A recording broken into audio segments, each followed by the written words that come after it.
Shalom. Renungan hari ini berjudul Luka Perang dan Allah yang Terluka. Saya mengutip dari Yesaya pasal 53 ayat yang kelima yang berkata demikian. Oleh bilur-bilurnya kita menjadi sembuh. Saudara bayangkan seorang anak berdiri di depan rumah yang sudah rata dengan tanah. Asap masih membumbung naik. Ia nggak ngerti politik. Ia tidak mengerti ideologi. Ia hanya tahu satu hal. Ayahnya tidak lagi pulang dan tidak pernah pulang. Perang selalu lebih dari berita. Perang adalah trauma yang tinggal lama di hati dan jiwa. Mungkin saudara saat ini tidak tinggal di zona perang. Tapi saya yakin saudara tahu apa rasanya kehilangan rasa aman. Kenapa? Karena perang bisa terjadi di dalam rumah. Perang bisa terjadi di dalam keluarga. Perang bisa terjadi di dalam hati. Ada perang dalam relasi yang retak. Ada perang penolakan. Ada perang lewat kata-kata yang saling melukai. Ada perang dalam trauma yang tidak pernah benar-benar sembuh. Dan seringkali kita bertanya, di mana Tuhan ketika semua ini terjadi, ketika semuanya hancur? Nabi Yesaya menyebut Yesus sebagai orang yang penuh kesengsaraan dan biasa menderita kesakitan. Ini bukan metafora, ini realitas. Yesus datang sebagai raja yang tidak kebal luka. Yesus datang sebagai Allah yang mau terluka. Ia dikhianati, ia dipermalukan, ia disiksa, ia ditinggalkan. Dan di kayu salib ia menanggung bukan hanya dosa, tapi Yesus juga menanggung kehancuran dunia. Nah, saudara perhatikan ini. Allah tidak menyembuhkan dunia dari jauh. Ia masuk ke dalam luka itu sendiri. Dan itulah keindahan Injil. Saudara, luka-luka kita sebetulnya sedang mengungkap apa yang ada di dalam hati kita. Mengungkap berhala kita. Kenapa? Karena ketika kita terluka, kita cenderung membangun perlindungan palsu. Kita menjadikan kontrol sebagai berhala. Aku tidak akan pernah bergantung pada siapapun lagi. Kita menjadikan kekuatan sebagai berhala. Dengan mengatakan, aku harus kuat, aku tidak boleh terlihat lemah.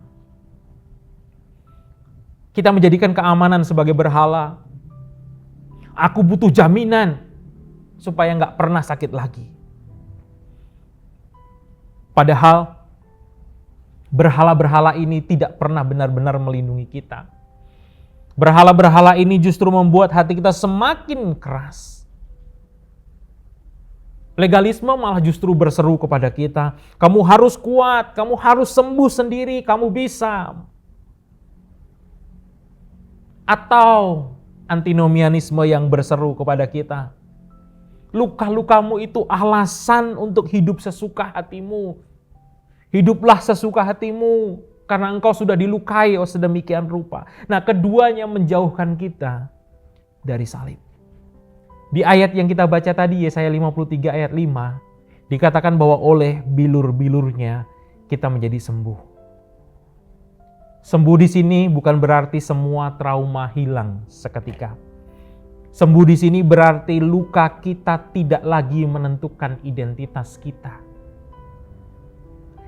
Di salib, Kristus menerima luka yang bukan miliknya, agar kita menerima pemulihan yang bukan hasil usaha kita. Harapan kita itu tidak lahir dari kekuatan kita, apalagi kekuatan militer.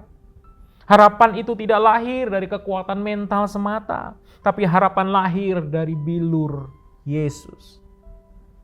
Di tempat yang paling gelap di sepanjang sejarah, yaitu penyalipan, kasih Allah justru bersinar paling terang. Inilah yang dinamakan paradoks Injil. Karena itu, marilah kita sama-sama bertobat. Melepaskan cara kita yang salah untuk menghadapi luka.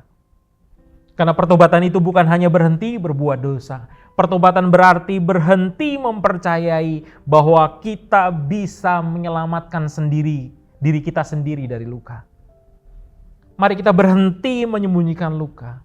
Mari kita berhenti menutup hati. Mari kita berhenti berpura-pura kuat. Datanglah kepada Kristus dengan luka-luka hatimu dengan jujur. Mari kita belajar percaya bahwa Allah mengerti. Marilah kita belajar percaya bahwa Allah memahami penderitaan manusia. Bukan secara teori, tetapi secara pribadi. Kenapa? Karena ia pernah menangis, ia pernah ditinggalkan, ia pernah merasa sunyi. Dan sekarang ia bangkit. Artinya, luka-luka kita bukanlah akhir cerita. Mungkin hari ini saudara masih membawa trauma. Mungkin saudara masih bergumul dengan rasa kehilangan. Mungkin hati saudara belum utuh. Tetapi ini dengarkan dengan perlahan-lahan. Kamu tidak sendirian di dalam luka-lukamu.